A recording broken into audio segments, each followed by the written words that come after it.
Welcome to Your Mac Life for Wednesday. Let me turn the volume down. Wednesday, May the 30th, second to last day of May 2018. This is show number 1176. I am Shawn King.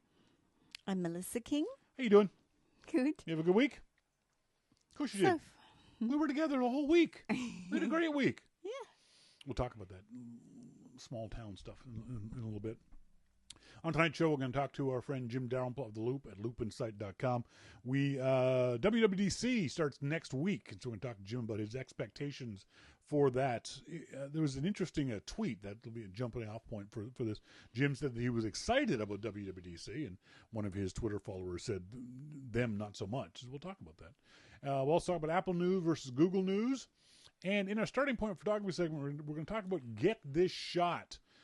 Something Melissa and I have talked about in the past together is she's seen these beautiful images and gone, that's a great image. And I think to myself, but that's an easy image to get. We'll talk about how easy it is to get beautiful images, especially when you go to beautiful places like Lisbon. How's that for a segue? Did you plan that or was it spontaneous? Speaking of segues, we're going to do a segue tour in Lisbon, and Melissa doesn't want to go. No, I'm not doing it. Why not? No.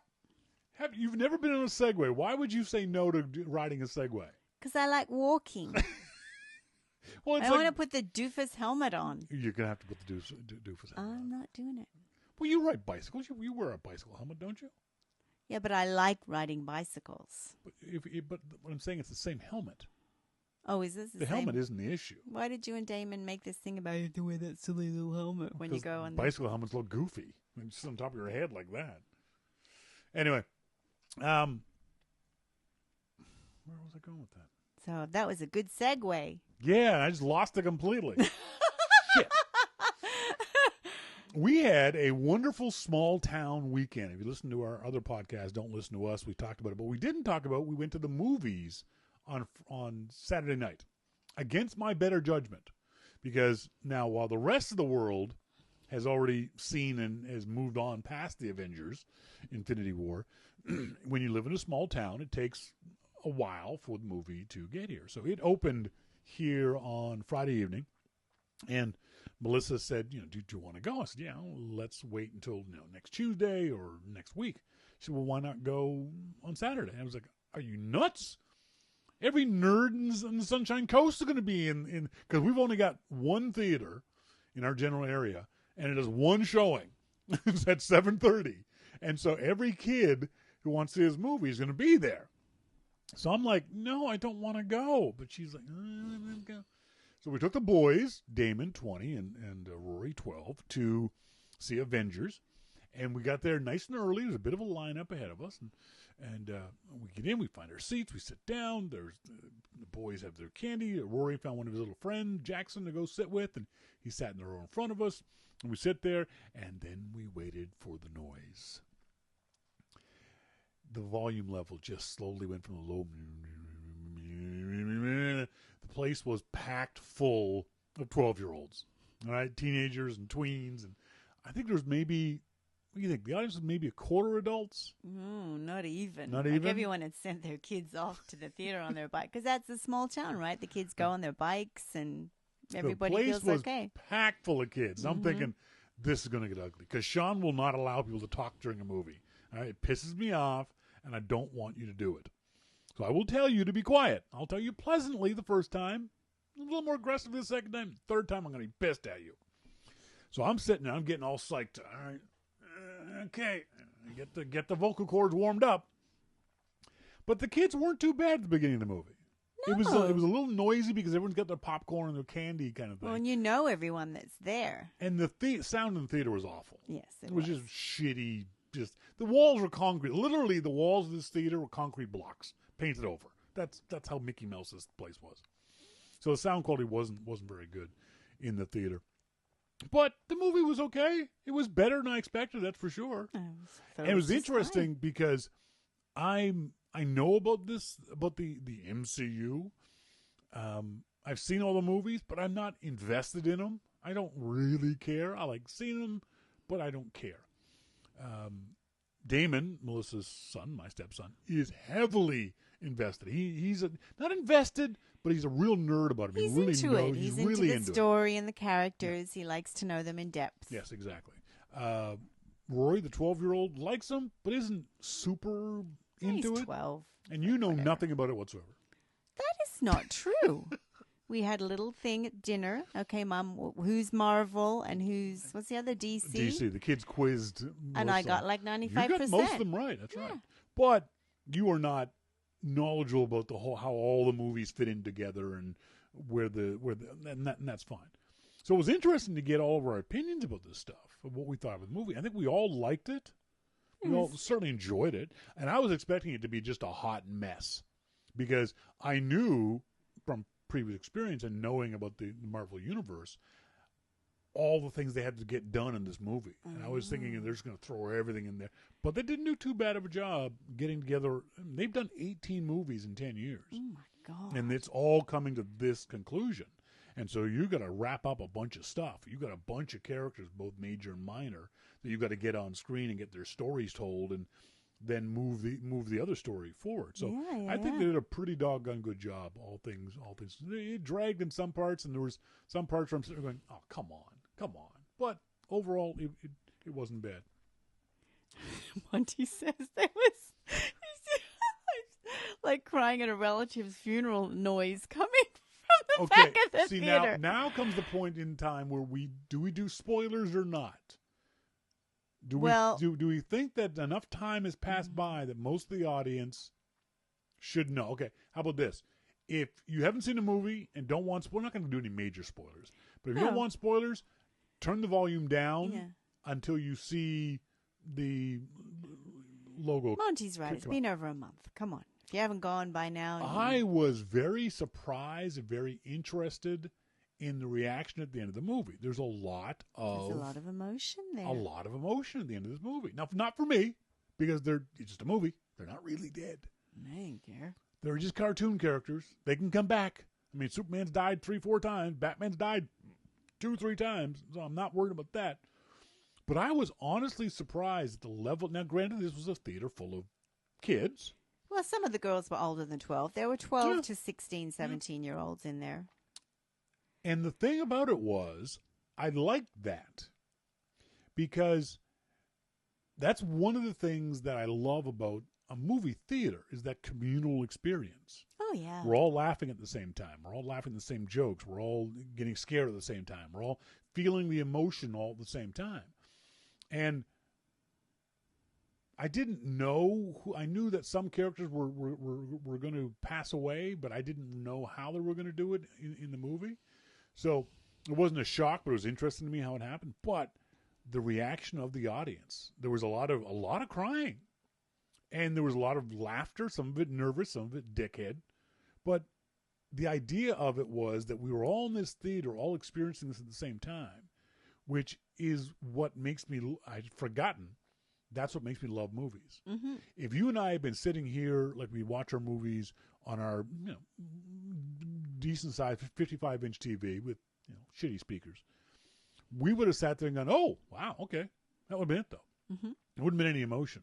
Mm-hmm. I wouldn't have felt any amazement or interest in not the movie, but what was going on around me. Mm-hmm. It was really interesting to see the reaction whenever one of the characters died, and they cut away to 2 or 3 other characters. The audience went, oh, no, not him, and the tension as the audience waited to see in that scene who was going to die in that scene was really. It was really tense. It was really, really interesting. I like that. It was cool. We don't have enough of those experiences now. And a lot of it's because going to a movie theater is a fucking pain in the ass. It's expensive. Luckily, here in small town, it's not obscenely expensive. But it's still a $50 night. It's for a family outing. Mm-hmm. If you're in the big city, that's $50 for 2 people. If it's a date night, you're spending $75 to $100 if you go for dinner. Mm-hmm. You go to those VIP. Yeah. Theaters. Monty said, are those characters now dead, or will they live on? No, they don't have individual universes. This is all the same universe. The characters are disappeared. Not like they died as we They went off into the dust, into the ether. But the thing is, it's Marvel. Anything could happen. Yeah, they're going to bring those characters back. There's another Avengers movie coming in, I think, another year and a half. There's a Captain Marvel movie, a female superhero character coming up next summer, the big blockbuster.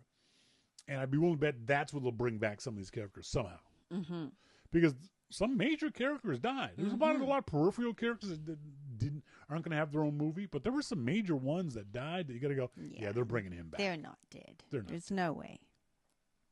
But it was interesting. It was interesting the way they handled it. I think they did a great job of it. The wrapping up this character was, and we had a very interesting discussion at dinner afterwards with regards to Thanos and his motivations. Mm-hmm. And that was interesting too. It's interesting listening to what Damon thought versus what Roy thought versus what you thought about why, how Thanos was in some small way right. Yeah, in his twisted, weird kind bit of radical. Bit. I think a little more than a bit, sweetie. But it was but that's what movies do. A good movie does that. It makes you want to talk about it. Mm-hmm. It makes you want to discuss the motivation of the characters and the action. Not just, did you see that blow up kind of thing? It was, why did this happen? How did this happen? Mm-hmm. What do you think was the reason why this happened? That's the beauty of a good movie. Yeah. That's what movies should be. They should be thought-provoking. Exactly. And have discussions around even if it's a summer blockbuster. Moral discussions. Yeah. Most of the time, most summer blockbusters, you leave the theater and I've completely forgotten about it. Yeah, no, not this one. Popcorn. It's not even popcorn. It's candy corn. I'm even looking forward to the next one. Yeah, just to see how they pull it all together and how they continue this thread that they've started. It could be very interesting. And Monty's saying, because there were young girls that were very upset at the death of Spider-Man. Yes, exactly. Spider-Boy. We actually just finished watching Spider-Man Homecoming the other night, and I thought that was pretty good. Mm-hmm. Wasn't great. I like him. I like him as Spider-Man. I like the kid, the character. My problem with Spider-Man is it's always going to be about teenage angst, and I just don't fucking care anymore. I don't care about your little teenage life and not being able to get the girl and things like that. I'm past that. Unfortunately, I will be the first one to admit, unfortunately, I don't care about the emotional life cycle of a teenager anymore. No. In my movies. No. And so therefore Spider-Man immediately sets me on edge. It's like, oh, geez, we're going to go through all this Peter Parker and getting the girl and being a nerd shit again. His priority, though, is helping out the little man. I have to say. Yeah, true. No. That aspect of it is fine. But they have to have, because that's who Spider-Man represents. Spider-Man represents teenagers. The teenager, yeah. And so they have to have that storyline of getting the girl and those kinds of things. And I'm just sorry. I'm too old now. I just don't care anymore. You're old? Yeah. Later on in the show, during our starting point photography segment, we're talking about Get the Shot. We'll talk about the places we're going to go in Lisbon and how you can get these amazing, beautiful images that you'll print out and put on your wall, and how easy it's going to be to get those shots. But right after this break, we're going to talk to our good friend Jim Dalrymple of The Loop at loopinsight.com about WWDC and all the stuff that's going on next week. All that and much more coming up. This is your Mac Life.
Welcome back. This is Your Mac Life. I am Shawn King. Thank you guys very much for joining me here this Wednesday evening. In our phone room now, we've got a good friend, Jim Dalrymple of The Loop at loopinsight.com. You watching the hockey game, Jim? I sort of am. I'm out here with you. It's hard to find a bar in America that you can watch a hockey game in, isn't it? Well, they know that I come and watch hockey, so they always put a TV on for me. That's a good bar. That is definitely the definition of a good bar. Yeah. So the Vegas game is on. I'm outside now.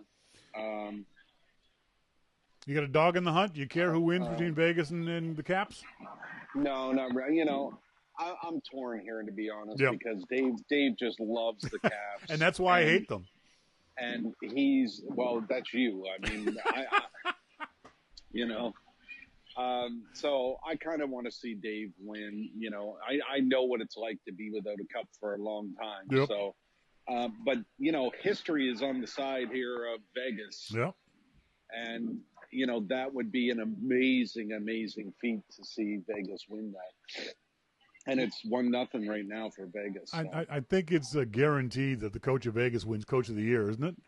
Oh, regardless of what happens now. There's no doubt. He could go out and roll his car over and be drunk and high and everything else, and he's still winning. Exactly. You know? Dude took an expansion team to the Stanley Cup Finals in the first season. Yeah, he's winning. He's winning, and the Executive of the Year, and Mailman of the Year. Vegas is winning all of it. Did you see what Vegas did over the weekend? No, I missed it.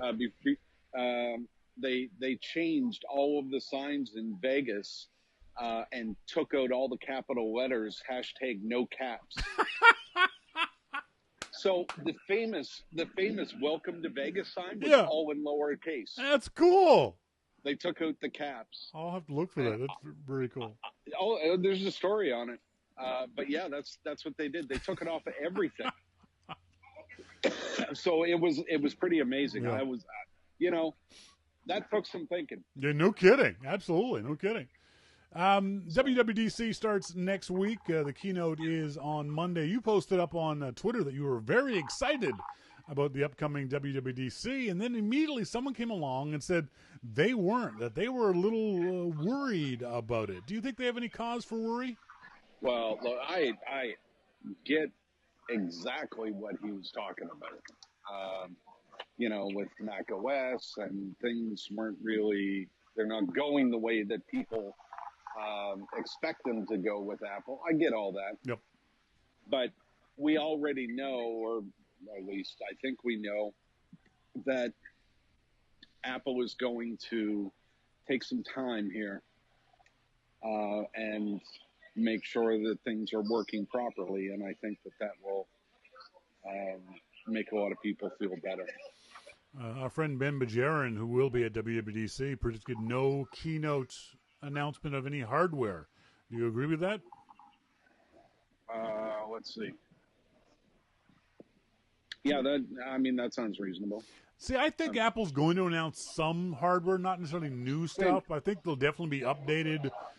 Maybe an updated MacBook Pro. There might be an update announcement-wise of the Mac Pro. You won't see the Mac Pro, but I think Apple's definitely going to talk about hardware for at least a small period of time at WWDC. Well, there's no doubt that, they always talk about hardware during WWDC keynote, even though it's about software, because they'll give an update on, how things are going. Yep. But I don't expect any major hardware announcements at WWDC. No, neither do I. Nothing serious, no. So that being said, we are expecting, obviously, iOS and Mac OS updates and new versions, if not full versions, at least half versions. But I don't think we're expecting a lot of new whiz-bang features. Are you? What do you mean half features? Well, sorry, half versions. Half version? What the hell is a half version? Do you think that we're going to see iOS 12 as opposed to iOS 11.5? Well, the naming convention aside, I think what we're going to see is a very much concentration and focus on getting everything to work right. Yes. know. So whether that means that they call it 11.5 or 12, you know, it doesn't really, that part's irrelevant, really. I mean, if you fix everything that's wrong, that's as much of a new feature as, you know, anything. So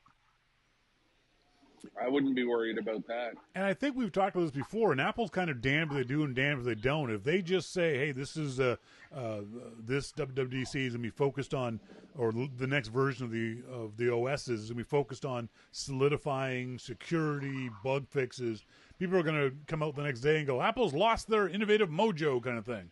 If they throw the kitchen sink at it and announce 200 new features, Apple's going to say, people are going to go, no, whoa, you got to fix what's bad with it. They can't win. Yeah. No, they can't. They absolutely can't. And that's something that we would all do well to remember come keynote day. And the other thing that we would do well to remember is that despite what everybody wants, WWDC is about developers. Yes. And Apple has definitely released products, you know, iPod Nanos and all kinds of products at WWDC before. I understand that. But fundamentally, this is for developers. Yes. And that's what it has to be about, you know, and that is what it will be about. So anything that happens in the keynote is great. It'll be great for consumers because they're going to update a lot of stuff. But this isn't something that we should go in being disappointed with if they don't announce new whiz-bang things, because I don't think we're going to see them. It's definitely one of the reasons why I don't care so much about the WWDC keynote. Very little of anything they're going to announce is going to be available for the consumer right away, day of kind of stuff. And it is, as you said, it's for developers. I'll be interested to talk to developers to see what they think about it, and I'll love seeing what they're going to do with camera apps and with the iOS and all that kind of stuff. But for the keynote itself, manage your expectations, folks. Keep in mind, this is not, and we have to remind people about this every single year, this is not the keynote for consumers. These are not announcements targeted at or for consumers. This is basically Macworld Expo for developers. And, you know, the keynote that everybody's looking for, that's in September. That's right. Exactly. That's not now. So that's right. Keep that in mind. Apple, but still, there's no reason that people should be disappointed at all, because all of the information, all of the tools that come out at WWDC are what makes the apps great that we use. So. Oh, absolutely. Absolutely, yeah. You posted up on The Loop at loopinsight.com a story about Apple News versus Google News. You said that you agree with Lori's thoughts on these two new apps.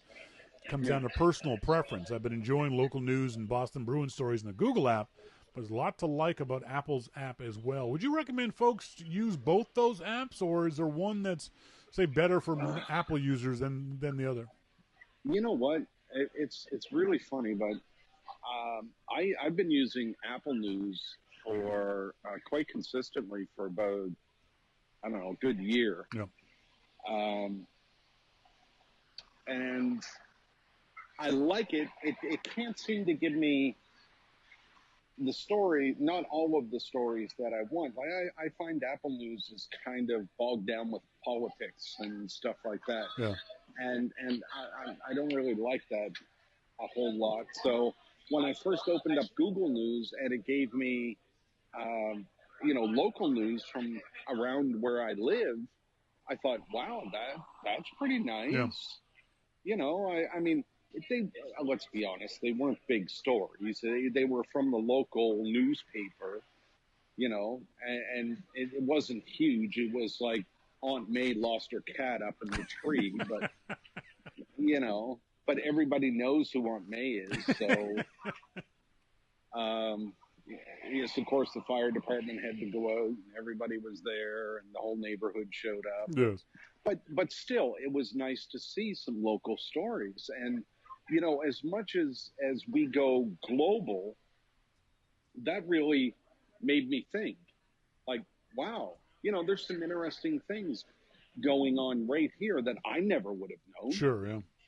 But Google News gave me that. I scrolled down a little bit more, and there's some Boston Bruins stories. Yeah. Now, the chances of me reading a hockey story are probably pretty slim. Yeah. The chances of me reading a Boston Bruins story, I'm all over that. I am all over it. So, yeah, that's something that I'll just do. So, I was impressed with that because it just kind of hit it right off. So, how long has Google News been out? Like a week or so? Yeah, about that. A little bit more, yeah. Yeah. So for the past couple of weeks, I've been using them both. I have both widgets set up on my phone. I have everything that I need, all set up there, all ready to roll. And I use them both. I look at them both. Yep. And for the most part, they both have the same top political, world type stories. Yeah. So that's all good. But, Google does have more of the sports that I want, even though I've added it to Apple News, Boston Bruins. It just doesn't give that. And I don't know if there's any way to just get local. Is there in Apple News? I don't use either. I don't use Apple News or Google News. I use RSS, and that would be my next question. Are these kinds of news services a replacement for RSS? One of the reasons why I love RSS is the customization of it, where I can get really granular with websites, and if they're set up properly, to be able to get just the news that I want, as opposed to everything from, say, Ars Technica or that kind of stuff. How customizable is Apple News versus Google News versus RSS? Well, see, I see the RSS and this is two totally different things. Yeah. I see RSS as, looking at Mac news or, iPhone things or stuff like that. I see Apple News and Google News as, your nightly news. You know what I mean? Like your nightly news show. RSS is more, this is work. This is, all the stuff that I'm really interested in. Yeah. And this is when you swipe right and, you look at the widget and say, here are the top news stories from around the world. Yeah. Or in Google's case, here are the top stories, around the world and locally. So I see those two things as completely different. Yeah. I think for me, I think I'm always going to be an RSS guy because of the ability to do the, like I said, customization. But I am interested to see how Apple News and Google News do move themselves forward. I think Apple News is going to be a lot more involved than Google News. Google News feels like it's going to be just the headlines, whereas Apple feels like they're doing something different with the texture upgrade and those kinds of things that Apple looks like it wants to be a publisher. No, here's the thing though. Google actually does a pretty good job when you tap through on a story and you read a story. When you go back, it has a scrolling, or not a scrolling, a side scroll list of other stories that are similar to that one. Possibly even, the same story, but from a different perspective or a different organization. Sure. And they also have areas in there where you can deep dive on a particular story, whether it's politics or, a big headline, and it will give you different perspectives on that same story. So that's kind of cool, where you don't have to go searching, well, I wonder what CNN said about this, or I wonder what, NBC said about this. Yeah. Because for the most part, everything is right there. It's kind of like a tech meme, Yeah. that has everything right there. So you can deep dive on a story to see, well, are there good points and bad points? And, I kind of like that. And I think that this is really important. I think that these two apps, which are probably going to be the biggies in the marketplace, I think it's important that they work well and they do the things that you say they do, because not enough of us get enough news from different sources. People don't. Right. For a lot of people, finding good news sources is too hard. That they don't know who to trust and they don't bother. I've heard from so many people who said they've stopped watching their local news at 5 o'clock, or even the national news at 6 o'clock. For us here in Canada, and I know you did too, 10 o'clock CBC, national news, Peter Mansbridge, the whole country watched. He was our Walter Cronkite. Oh yeah, you had to watch him. If you didn't watch him, then you might as well just move out of the country. And people just don't do that anymore, and it's a real shame. I think it contributes to our lack of understanding of each other, that we all don't have these common news sources. So I hope that Apple News and Google News become very, very, very good services. Well, now you can watch Rosie O'Donnell and Fox and Friends. All right, that sounds like a threat to me. For only the second time since the first store opened, Apple is closing a store, this one in Atlantic City, and Mark Gurman, being the asshole he is, said Apple's cutting 52 employees. No, Mark, by your very own story, they're not cutting those employees. Those employees are being offered jobs in other stores. Be that as it may, should this be a concern for people that Apple's closing a store?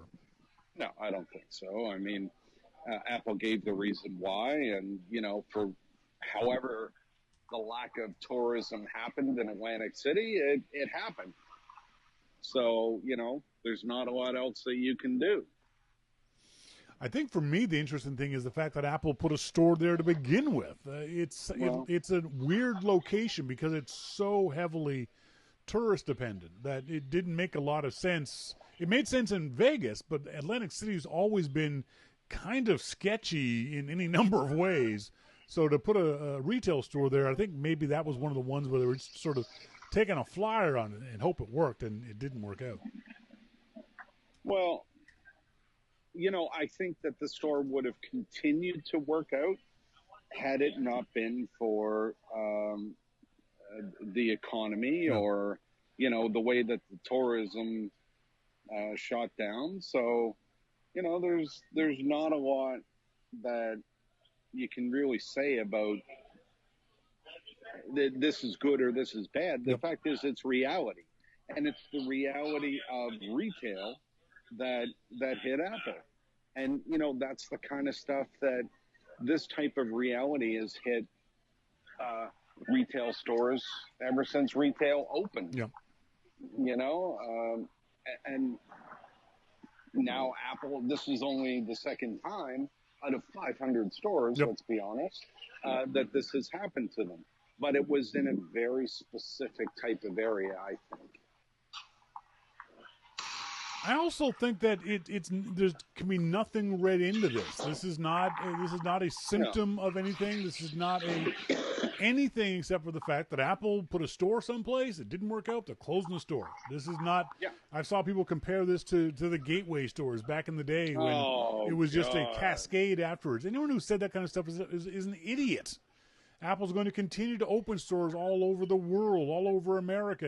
This is nothing. This is a literally nothing story. Everyone seemed to, maybe because of Gurman, everyone just jumped all over this instead of giving some perspective to the story, which is it's no big deal. Well, I mean, my perspective to the story was the realities of retail have hit Apple retail. Yep. That is the only reality that really matters. There are realities in retail that you have to be able to sell so much to make it worthwhile. Yeah. And when it doesn't, you give up that retail store. And that's what Apple did. It's a business decision. That's right. If they start closing Grand Central Station, exactly, or Soho, okay, well then we might have to take a deeper look at what's going on. But Atlantic City, really? Yeah. Like I said, I was surprised they even put a store there. So them closing that same store is not a surprise to me at all. No. This was a very funny story that blew up last week. Amazon Echo recorded couples conversation, sent it to a contact. Oh my God, I laughed so hard. There's a lot of things. Go ahead. but not in a good way. I mean, Yeah. Oh, yeah. That's evil. That is evil right That's there. right. There's a lot of things going on in this that I don't think enough people realize, and a lot of people just sort of went, "What?" The fact that the first thing everyone thought was exactly what we thought Amazon was doing anyway, recording every single conversation you had. Exactly. We all just assumed Amazon being so fucking evil, they were already recording every conversation you had. They just sent it to the wrong person, that's all. Can you imagine getting a call from one of your friends and saying, "Hey, I just got sent a recording of your conversation"? No, you didn't. You were talking about hardwood floor. Imagine what they could have been talking about. You know, I mean, they could have been talking about their swingers date. Exactly. You know, oh yeah, no kidding. I mean, luckily it was an innocuous conversation. Yeah, but still. So we found out that it was a series of weird flukes that this happened. Do you accept Amazon's explanation and the fact that this probably won't happen again? It makes no sense to me. No, it makes no sense to me. So you don't believe Amazon? Especially that they came out with this set of weird flukes so quickly after it happened. Oh, yeah. Oh, that happened because lightning struck twice in the exact same spot, and then a dragon flew in, picked up the echo, swung it around a few times, and then put it down without breaking anything, and that's what happened. Yes, we've got this all figured out. Don't worry.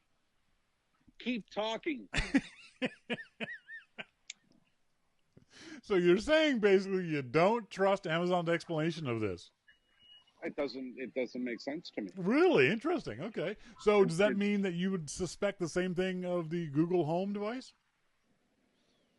I don't know if Google records all the time or not, or I don't know. This stuff is kind of freaky. It is. The fact that sorry, go ahead. That it would do that. The fact that it would do that. We know that the HomePod listens specifically for Hey Siri, and that's all it listens for. Yes. And everything that you talk about or with Siri is encrypted anyway. Yes. So it's not going to be sent. Like, I'm not going to have a conversation with Dave and then have that send it to you, because normally it's about you. So nice. Yeah. Now, and just to be clear to the audience, these devices are listening to you at all times because they have to. That's just the way they work. But the interesting thing about Siri that I don't know is true for Google or Amazon is we know Siri has to send your voice data to Apple's server. This is the way Siri works. This is why Siri can't do simple math when you don't have an internet connection, because the sound of your voice has to be sent to Apple's computers to be translated into data, and Siri can then figure it out from there. But that being said, it's, according to Apple, and I trust Apple in this one, it's encrypted in such a way that Apple, even if they wanted to, can't listen to what you just said. Right. Do you agree with that? Do you believe Apple when they say that? Well, yeah, everything in Apple is encrypted end to end. So, I mean, there's no way that they can get the information that, to send it to anybody. Yeah. So, Just FYI. I mean, am I being naive, or? I don't think naive is the right word. I think we have to, in any number of ways, put our trust somewhere when we use these devices. It's got to go either in the technology, it's got to go in the company, it's got to go on the servers. You got to trust something somewhere when you do this stuff. And personally, I trust Apple to do this stuff. Just to be clear, Amazon has proven it's not them. I think that that's already gone. Yeah. That train has left the station. Monty says, good grief, when Jim just triggered 4 devices in my room when he said, hey, Siri. They all responded in 4 different ways. Go ahead, do it again, Jim. Sorry, Monty. I'm pretty good about that. I never even thought about it this time. That's funny. You know why? Because I'm at a bar and not at home with my HomePod. That would have responded if I had said that. Speaking of HomePod, Apple has announced the AirPlay 2. Have you had a chance to try it at your place under the bridge? No, I barely have room for one HomePod, let alone two. I can't even afford ones. I have no clue if this is going to work properly. The idea is kind of cool, though. The idea is the baby step towards what we want these things to do is, hey, Siri, turn on music in the bathroom or in the other bedroom, right? Right. Are you at a bar or daycare? No, some kids just ran out. See, I don't like that. Children should not be allowed in places where you can drink. I know. I just sneered at them. I just don't like that. And they took off running. Restaurants, I get. That's where you can sit down. But if it's a bar, if it's a pub, I don't think children should be allowed. You and me both.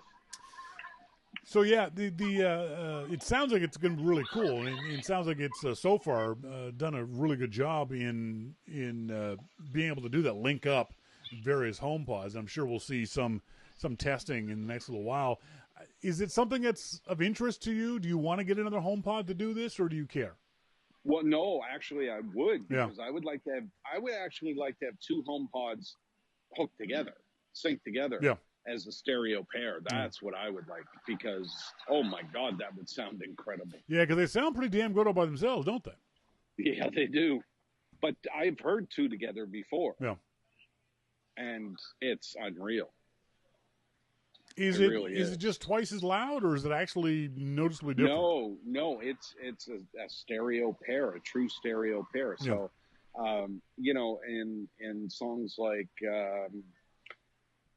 Hotel California from the Eagles live album, that's going back and forth with the guitars, and songs like Highway to Hell, where Angus's guitar is coming out of one side and Malcolm's is coming out of the other. That would be the same thing. That would happen with the stereo pair, because it knows that it's got this pair and that it will separate the channels, and it sounds incredible. I don't know if you saw this post I posted on Twitter from my blog, Diary of a Madman. Rage Against the Machine, first reaction. Did you see that? No. This is really cool. This is a guy who's a big hip-hop fan, and what he does is people recommend hip-hop albums to him that he hasn't heard.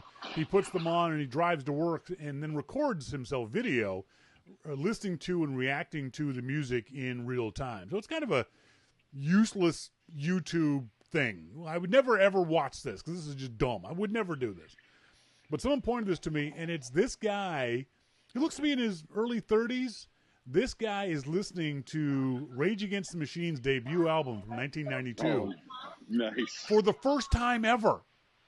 Wow. He had never heard this particular album. And this, kids, if you want to get an album that will blow your mind, if you don't know who Rage Against the Machine is, it's one of my top 5 favorite bands. They are a mixture of hip-hop, metal, punk. They're just out there. They're a fantastic band.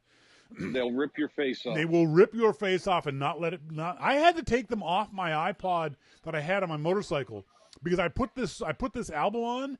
And like 5 minutes later, I'd look down and do 140 miles an hour. Yeah, it's just they will make you do things that aren't legal. Killing in the name. Oh God, dude, man, yeah, that's all of that stuff, all of it. But it's really interesting to watch this guy's video and see him hear this music for the first time, and it made me think about the idea of when is the last time that you listened to a debut album and it was that kind of powerful? Because I remember how much I enjoyed that original listening to Rage Against the Machine, just having my ears melt. So there were probably two debut albums that I've ever listened to that were really powerful for me, and still are. Yeah. Van Halen 1. Oh, yeah. And Appetite for Destruction. Yeah, I can see that, definitely, yeah.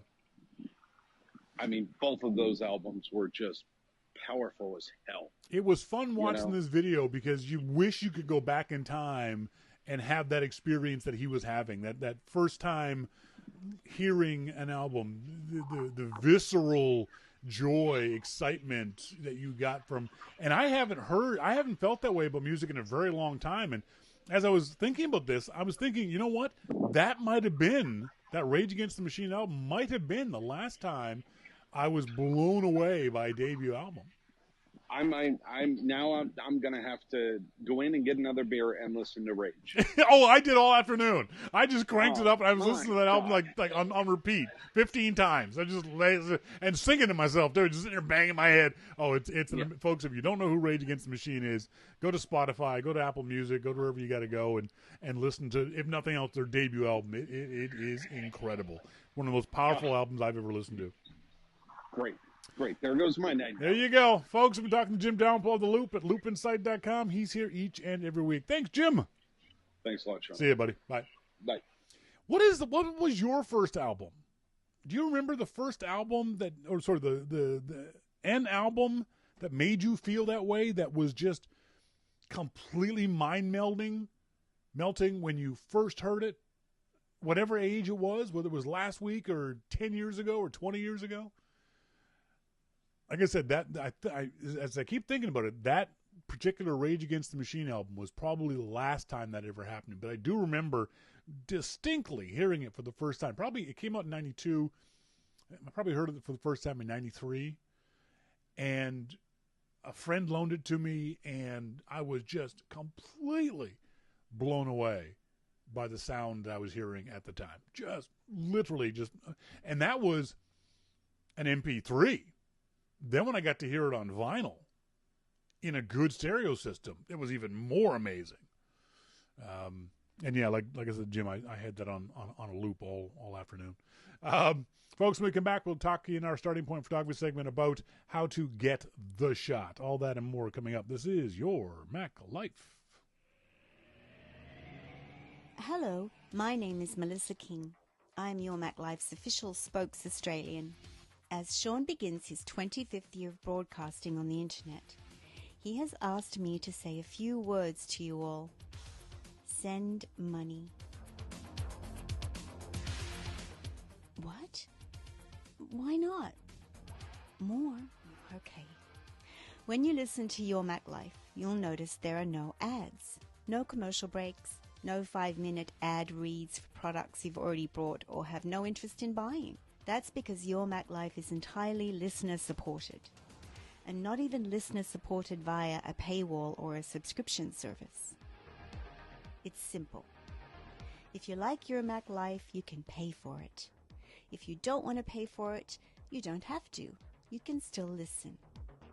But we'd really like it if you did. On the Your Mac Life homepage at yourmaclifeshow.com, on the top left, there is a subscribe to YML box. You can send any amount you'd like each month automatically from your credit card or PayPal account.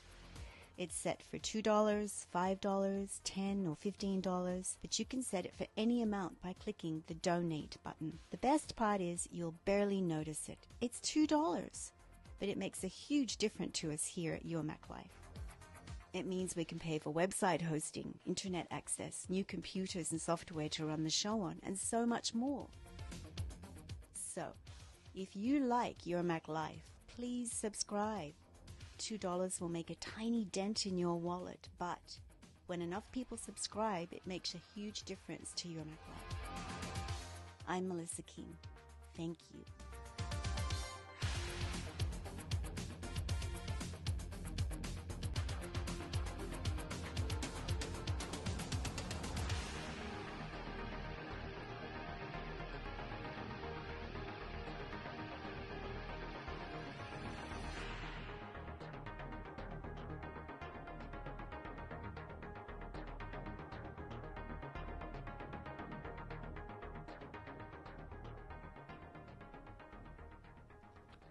Welcome back to your... I'm going to echo. Stop that. Welcome back to Your Mac Life. I'm Shawn King, joined in studio, as always, by my lovely wife, Melissa. It was really interesting. One of the things that we do is we show each other photos on Instagram, photos that we like. Melissa will often ask, how they get this shot or what do they do to get this shot. And I was looking at a bunch of photos of Portugal. I follow a couple Portuguese Instagrammers and Italian just to get inspiration and to get visuals of places that we want to go. And I showed her one image, and she just absolutely loved it. She thought it was just a great image. And as I said earlier, my first reaction was, why are you getting excited about that? Because to me, it was a simple image. It wasn't anything that special from the point of view of the technology of taking the shot. And it got me thinking about how many times people see images and not real, how many times beginners especially see images and not realize you can get that shot. That beautiful images are often not that hard to get. It's the thing that I beat in people's heads in my classes. Learn, focus, practice. And then seeing the light, seeing the scene, visualizing the scene. I'll give you some examples. This image here, can you see that, Melissa? No. You can't see it? Okay, hang on. I want Melissa to be able to see the same shots that I'm seeing, so hang on a second. So it's this one. Mm-hmm. This is, first of all, it's kind of a cool picture. The fact that this I don't know if this is actual books in this outside wall, or if it's it looks like there's a 3D sense to it. So I think it's actual objects, but it may not be actual books. But it's first of all, it's a beautiful shot. I love the composition of it. I love the guy standing there. Now I don't know if that's posed. I don't know if that's the friend of the photographer. Hey, go stand there, or whether that was just some guy who walked over there and looked into it. But it's the idea. There's nothing special about this shot from the point of view of technology. And as we said on last week's show, this was on Instagram, so it's probably an iPhone shot. So it's probably just a guy with his iPhone taking this picture. This is an example of the shot of just making sure that when you're traveling someplace, whether it's around your hometown or whether it's across the world, keep looking around. Look for images. Look for interesting things. There's nothing special in this shot about where they're standing. They're just across the street. It's not like they're standing up in a building somewhere and getting a down angle, or down low and getting an up angle. This is obviously at the same height of the photographer. This is a very simple image to take. You just have to be looking for the image and or create the image. So let's just say that this was, I'm standing there and I saw this guy walk up there. I took the picture. Or with one of your traveling companions, you say, hey, go stand over there and do this pose. Either just stand looking at me or look at the books. It's a really easy image to create. Really, really simple image to capture. This is another example of just ridiculously simple to get this kind of shot from the point of view of, it's a green building. Look for colors when you're wandering around, especially in exotic locations. You're more likely to see these kinds of colors when you travel, because you're kind of more attuned to. There's a great wall in Vancouver on Commercial Drive at Joe's Cafe, and it's got this great, beautiful shot of a coffee cup with a rainbow coming out of it, and everyone forgets that it's there because you're so used to seeing it. I'd be willing to bet tourists take that picture more often than non-tourists do, because you see it every day, every single day. I'd be willing to bet this same with this shot. This is, I don't know if it's a pose shot. I'm going to assume it's a pose shot, if only because of the way she's standing with her legs crossed. It looks kind of posed. But even if it wasn't posed, this is a beautiful image, especially with the foreground flowers. This is an image anybody can get. This is an image, you're walking down the street, you see that building, you don't just stop and take a picture of the building, you look around to see what else you can add to the image, whether that's a person, go stand there, whether that's the flowers in the foreground, I'm going to get down low and get the flowers in my foreground, and you notice the flowers on this image are out of focus. So either intentionally or automatically with the camera, the focus is on the woman. So what you would do in this shot, just to make sure, you would tap on her. And you tell the camera, I'm going to focus on her. You tell the iPhone, that's when that little square pops up. And you tap there and say, focus on this spot. Yeah, Monty says I'd call it pose too. But even if it's not pose, even if it is pose, it's still a lovely shot. Mm-hmm. So keep that in mind. This is a shot anybody can get. This is a beautiful image, but it's not a very hard shot to get. Another example is this one. And this one might be something as simple as telling the little girl in the foreground, go run towards that building. But it's an example of, you see this beautiful subject there. And if the picture had been taken without the little girl, it still would have been a beautiful building. It's in Lisbon. Lisbon is famous for these tiles they have on the buildings at Azulejos, it's called. And Melissa and I are dying to go see this stuff because we're both real big fans of this kind of tile work. And it's all over the place in Lisbon. So even if you had just been standing there walking down the street and saw this building and took a picture, it would still be a beautiful image. Whether that little girl is, again, posed or just running home from school, whatever it might be, it adds depth to the image. It gives you a sense of the size of the building, gives you a sense of motion. The little girl is moving forward. You can tell that. But the same could have been of a pet walking through the shot, or anybody walking through the shot. You still would have gotten this great image. Again, nothing spectacular about this image from a technology point of view. There's no fancy cameras. There's no fancy lighting.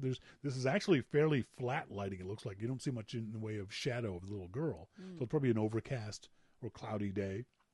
This is not a hard picture to get. It's just a matter of seeing the image. We've talked about these shots before, too, and these are, again, shots that are just really simple to get. All you have to do is be paying attention. And if you're in an area of the world where you're going to cathedrals, these are easy shots to get because every cathedral has this kind of stuff. Especially in Europe, universities, and in I know in Florence, there's a couple of spaces like this in Florence where there's just these long archways, these long corridors with these beautiful arches over the top. And this is simple to get. This is an iPhone shot. You just pick your iPhone up, probably tap on the lighting there. You can see people in the background just barely, but they look like tourists, but it's fine. They're not the focus of the image. The focus of the image is that light in the center, and then those arches going down into infinity. Says the lanterns are so stunning. Yes, lanterns are they're beautiful. Really to me, they're the focus of it.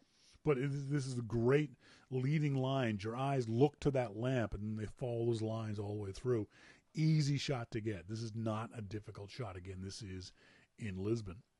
A little more technical shot, but not technical from a point of view of camera work, is this one. And this is in a town in Portugal that unfortunately we won't be able to get there. They do this in June.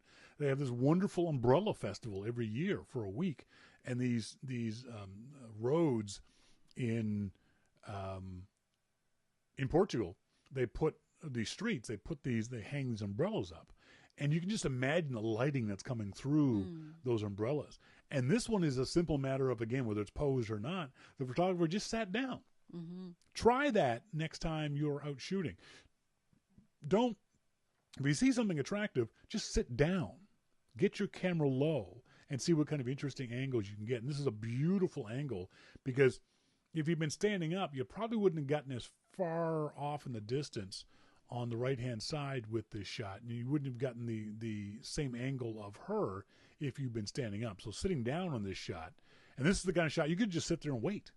You don't have to pose somebody. Wait for someone to walk by. There's going to be tourists. There's going to be natives walking by. And once you see someone who looks photogenic, take the picture. Monty says, yeah, those umbrellas would be fun to shoot under. They absolutely would. Here's another one. This is obviously if someone's standing there. This is nothing special. Again, nothing special when it comes to the angle that they're shooting at. But it's just a really, really different light than the previous one, and probably a different editing on this one. This is the Sintra Palace, the National Palace in Sintra, a beautiful spot just outside of Lisbon. Supposedly this palace was the inspiration for a lot of these fanciful palaces in castles in Europe and Disney. Supposedly, the rumor is this is where the Disney castle came from was from him coming to Sintra and seeing this particular national palace. It's beautiful. Again, nothing special about the shot. This is the walkway walking towards the Sintra Palace. Mm-hmm. Every tourist in the world takes this shot. It's an easy shot to get.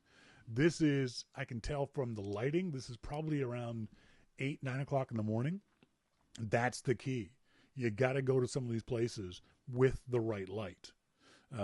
Monty was saying the saturation of the second umbrella shot was better. And what he's saying is that because the lighting in the first umbrella shot, you can see the sun was in the shot, and therefore it really blew out the saturation.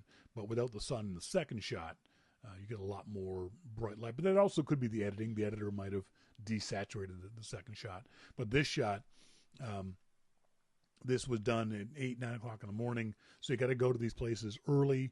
You got to be committed to getting up early and finding this wonderful light. And if you shoot in this wonderful light, you're going to get great shots. Mm-hmm. Even if you're just shooting with an iPhone. You don't got to work hard. And this is an image, I hope, that whoever took this picture has printed this off. Because I could see this hanging in a wall somewhere. This would be really cool to have hanging in a wall somewhere. It's beautiful. This is the shot we saw on last week's show. We talked about this, and this was part of the impetus of this segment, was just this simple, beautiful archway that the photographer captured. And again, this is going to be in any one of 1,000 basilicas and cathedrals and those kind of places, especially in Europe, where these shots are easy to get. There's nothing special, nothing special technically about this image. This is an image that anybody gets with their iPhone, anybody gets with their DSLR. You either focus on the woman in the foreground or on the arches above or on the wall on the back. And with the right light, which you can see, you're going to get beautiful, beautiful lights and beautiful images. Another fun shot that I found on the Lisbon Instagram pages was of the world famous trams that they have in Lisbon and in other places, obviously, in Lisbon. This is a tram 28. This particular tram line is well known, probably the most historic and the most visually interesting one. But this is the National Cathedral in Lisbon, and what a great shot. Mm-hmm, it's just a fun shot of a tourist. You can feel the motion of the shot. You know that tram is moving towards you. You've got that rose window in the background. You have the tourist walking either in front of the tram or waiting to jump on the tram. This is a nice image. Mm-hmm. Nothing special about it. There's nothing technical about it. This is an iPhone shot. This is a point and shoot camera shot. This is a Canon Rebel DSLR shot. There's no this. You could say this was shot on manual, on automatic mode. Mm-hmm. It's just getting there at the right spot with the right light. And this is the kind of spot that I would stand there and wait. Mm-hmm. You would see that castle that cathedral in the background. You would see those tracks and the curve of those tracks and just stand there because you know what's going to happen. You can visualize this image before the image actually ever happens. You know that tram is going to come around that corner. You know where you want to be standing when that shot comes, and it's easy to take the picture. Mm. It's not hard at all to get these images if you think about them ahead of time. I love this idea of, as we said, Lisbon is famous for its tiles, and sorry, not this one. This was let me find it. Where'd it go? I lost the tile one. Shoot, lost the tile one. So what someone's done here is this is the elevator in I think it's called Santa Justa. Probably saying that wrong. Undoubtedly saying that wrong. And what someone's done is they've just taken a postcard of the elevator and then gone to the elevator and ripped off the bottom of the postcard and held. I think it's a brilliant idea. Oh yeah. I think it is just so cool. What a neat idea. My son Damon got into holding things Really? in images. Yeah. Yeah, he did. Yeah, it was a great idea. I'd never seen it before. I think it's He's really cool. He's done it a lot. I can definitely see buying a bunch of postcards at a train station or a bus depot somewhere and doing this, ripping them and then holding them up in the place where you're at. I think it's a really clever idea. And again, nothing special about the shot. No. It's an easy shot to get. You just got to think creatively, and you can get a shot like this. Another one of the trams in Lisbon that you just stand there and wait for the tram to come to you. It's very hilly. It's very hilly. Lisbon. Very much like Rome, Lisbon is built on 7 hills, and you these kind of tram shots, they're not moving very fast. They're moving at a little faster than walking speed, so it's easy to see this shot. You're walking down a street, you see those tracks, you look down and you see that the pink building on the left and the yellow building on the right and the water off in the distance. That's an easy picture to take. It is. The buildings, that frames things up just perfectly for you. And all you can do is wait for the shot. Just stand there and wait for the tram to come up. There's another shot that I saw where somebody had sat down on the tracks and gotten that long, low angle of the tram. It looked really cool, too. So that's something else you can do. Lisbon is famous for its public art. And all over the place in Lisbon, I've seen pictures of this incredible public art that are on walls that I'm dying to go photograph that some stuff. of it's amazing there. And this is another great example of, again, whether it's posed or whether it's just whether you took the shot. This is a shot, you're just walking down the street, and you can see from the shadow of the pedestrian on the right, this is probably 11 o'clock, maybe almost noon, maybe 1 o'clock.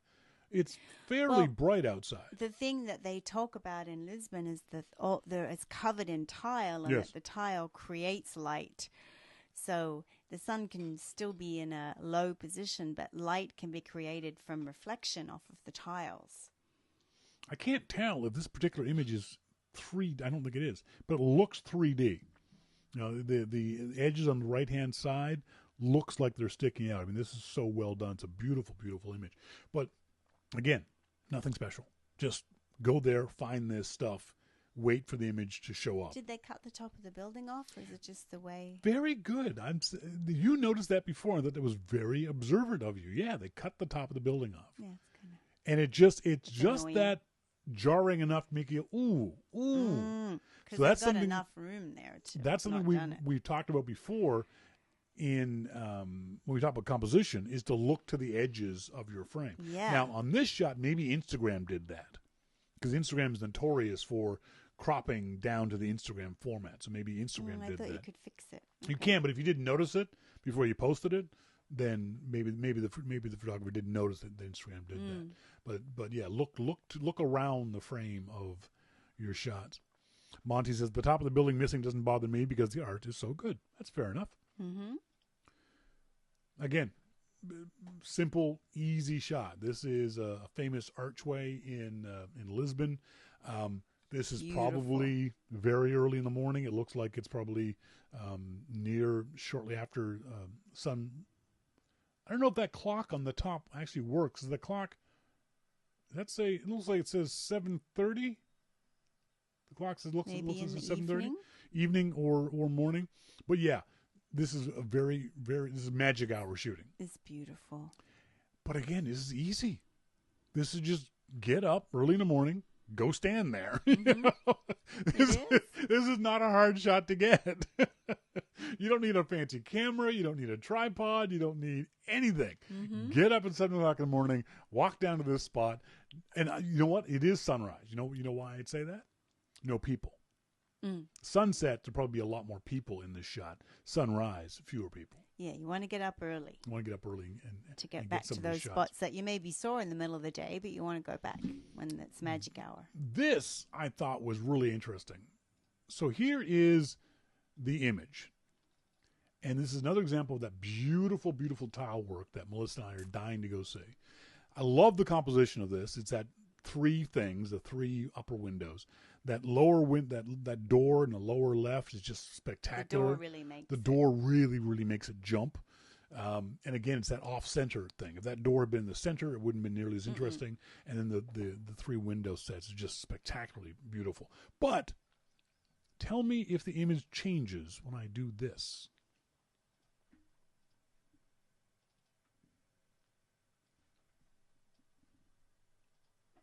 Same location, almost the exact same framing.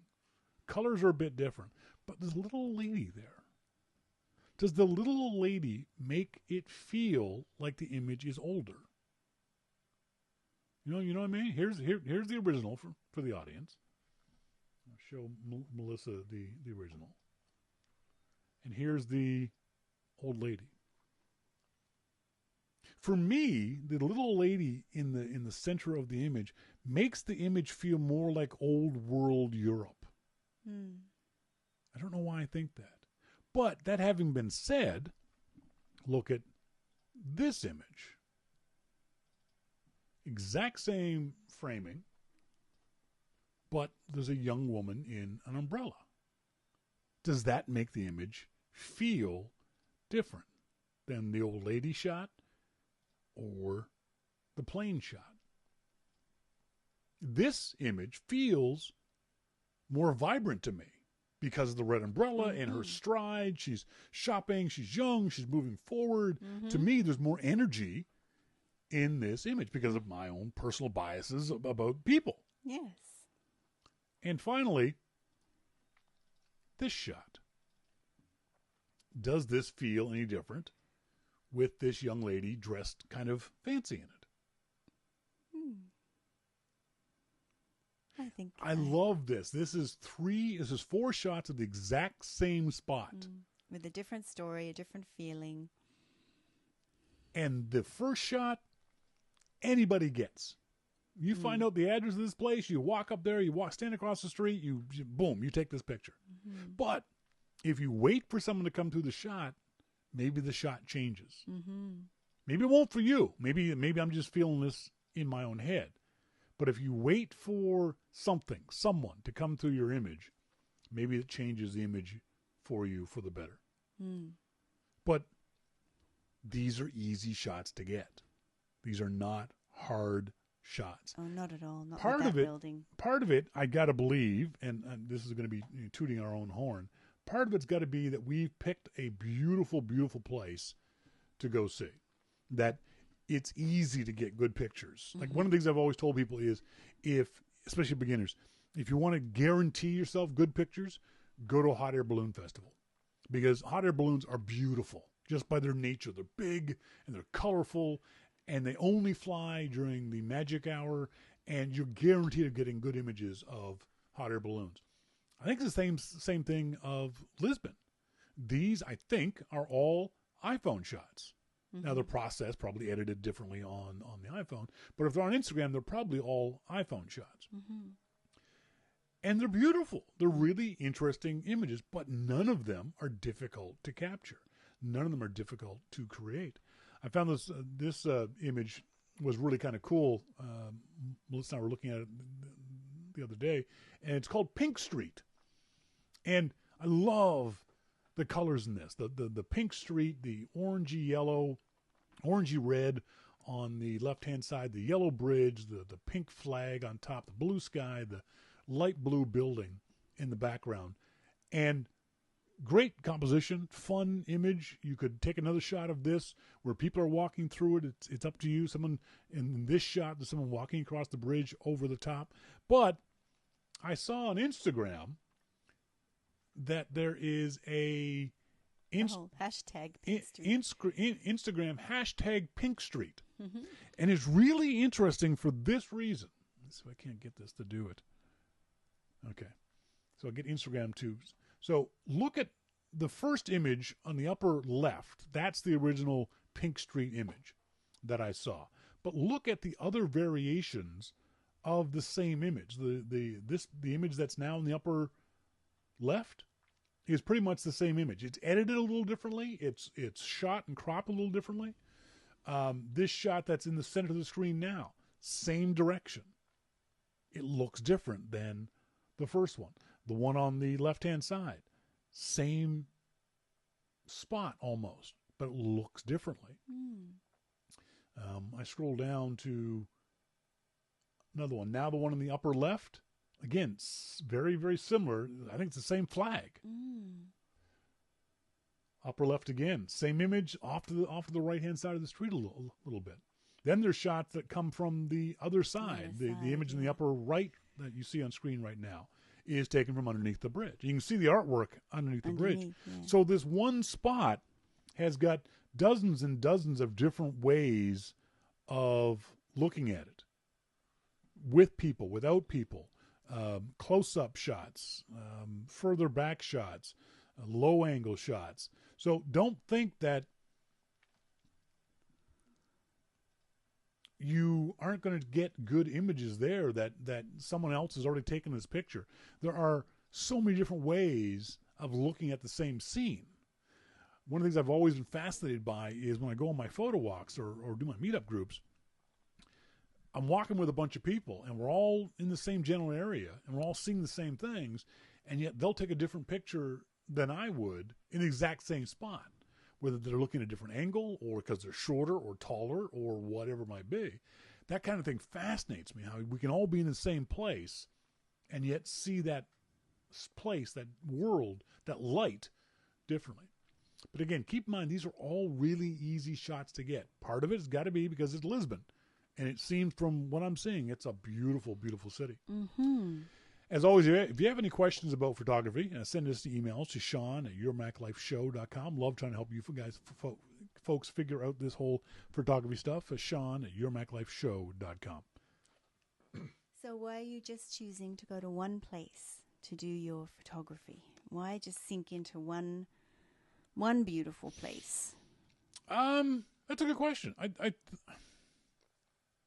I think, well, part of it is my natural disinclination to pack and unpack 18 times. Yeah. You know, we all heard about these vacation packages where it's 5 cities in 7 days.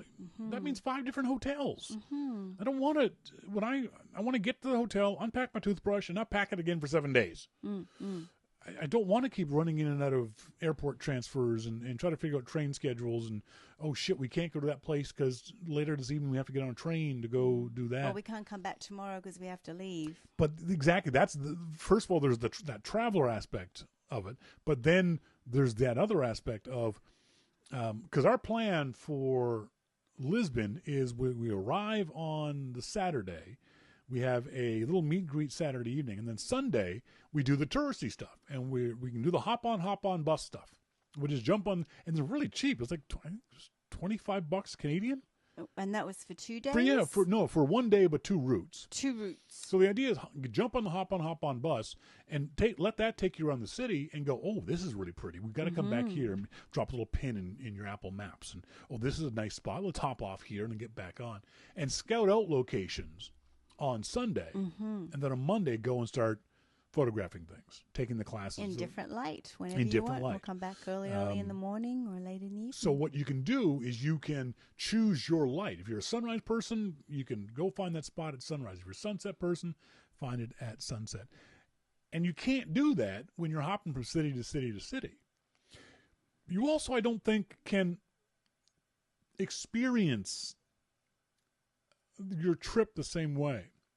I've heard so many people say, I've been to Paris. Really? When were you there? I was there for a day last year. No.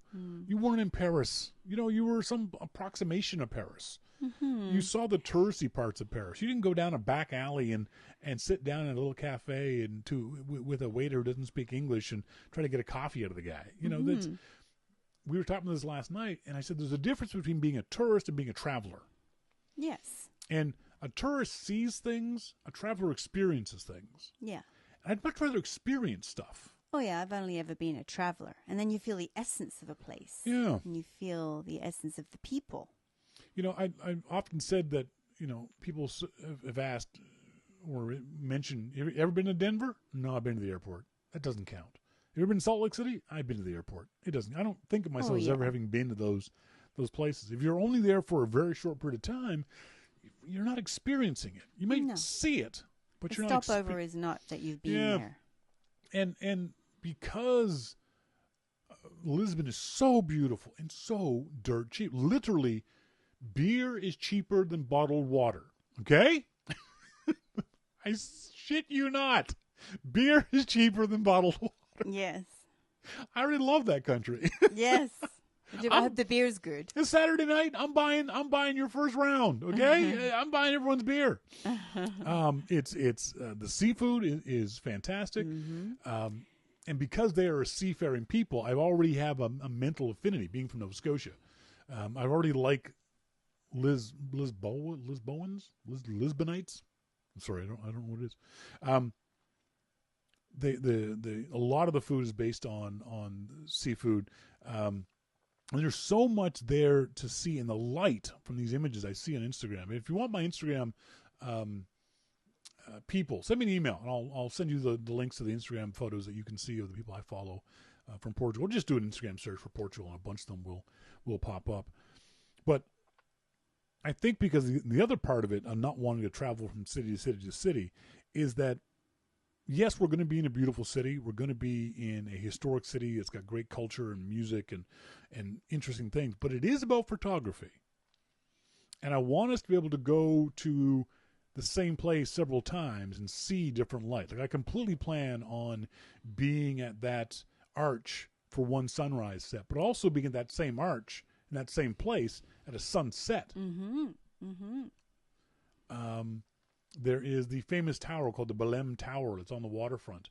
I want to do a sunrise, sunset of that because obviously the sun rises and sets in different places, in different directions, so you're going to get different light.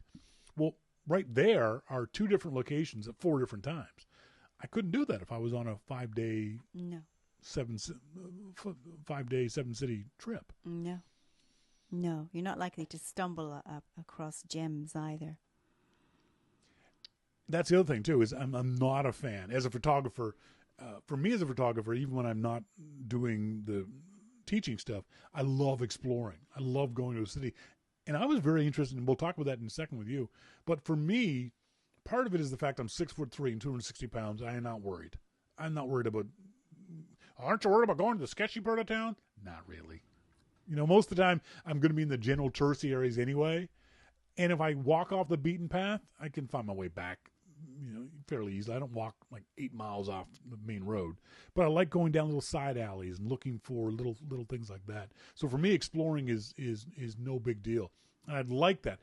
I find when I go on tours, when I went on the cruise many years ago, and we were doing these tour excursions.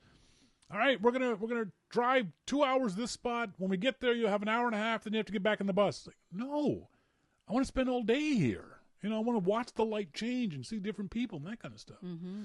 But I was very impressed. You were telling me last night that you traveled through India on your own. Mm-hmm. You and another young lady. Mm-hmm. How old were you when you did that? 22. That's brave. Mm-hmm. I mean, 30 years ago? It was very brave. Little white girl? 2 little white girls? Mm-hmm. One with red hair? Mm-hmm. Wandering around India? And then we went up to Nepal. What parts of India did you go to?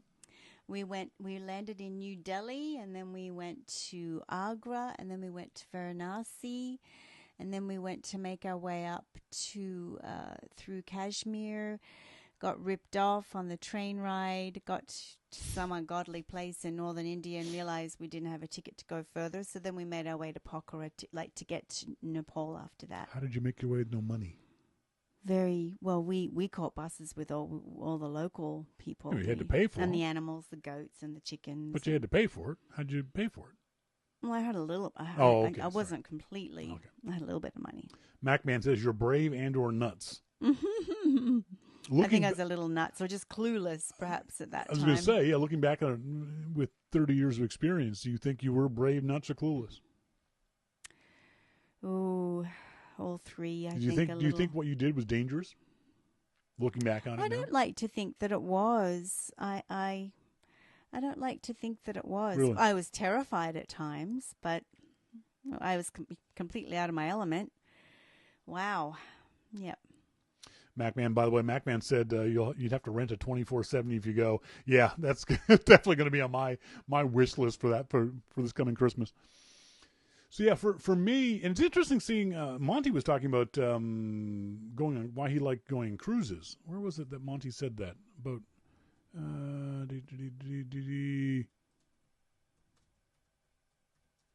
Monty said that's why I like a cruise ship so much. I don't have to pack to move from city country to city country to get on and off the ship. But even then, you're still only in that city for a short period of time, a half a day, 3/4 of a day. I want to go to a city and see how that city feels like in the morning and in the afternoon during rush hour of business. I don't want to go anywhere. And in the evenings and all that kind of stuff.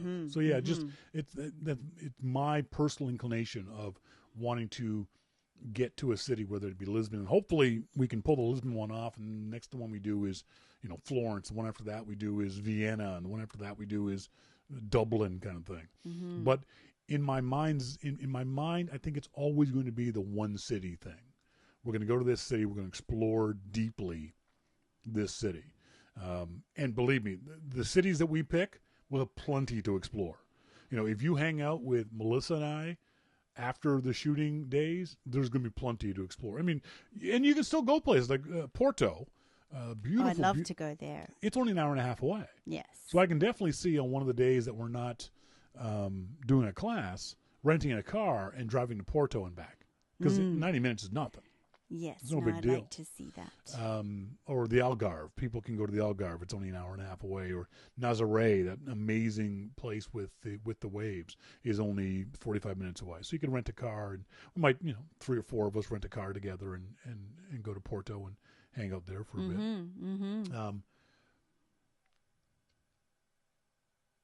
Monty said, Monty's MacMan, me too. I'd love to spend a couple of weeks in London alone. London, I love London. But you wouldn't go back there. No, would you go back there as a tourist? No, I lived in London. I don't want to go back. Would you do this class in London? Oh. Yeah. No, see, I'd more likely go back to Dublin to do it. Yeah, that's why I keep saying Dublin and not London. And the Irish doors and just the Irish countryside, the Irish characters, the Irish people, pubs, there, all of it. Yeah. So anyway, it's so keep that in mind when you're shooting. It's easy to get beautiful images. One of the things that I tell folks to do is on Instagram or Flickr, do a search for the next place you're going to go, whether it's your hometown, whether it's the state over, whatever you're doing for your family vacation this summer. Look at those images and realize there are a lot of beautiful images out there that are really, really easy to get, easy to capture, as long as you see the light, as long as you know how your camera works, and as long as you're patient. Wait for someone to walk into your frame. Wait for someone to walk out of your frame. Visualize the shots and be patient. Wait for the shot, and you'll be able to get some Instagram-worthy shots yourself. That's it for tonight's show, folks. I want to say thanks, as always, to our good friend Jim Dalrymple of The Loop at loopinsight.com for joining us here. Next week is WWDC, so we'll have a lot to talk about there. And thanks to you guys for being tuned into the show, whether you're listening in live or whether you're listening into the archive. As always, I've been Shawn King. I'm Melissa King. And you've been listening to Your Mac Life. See ya! Bye.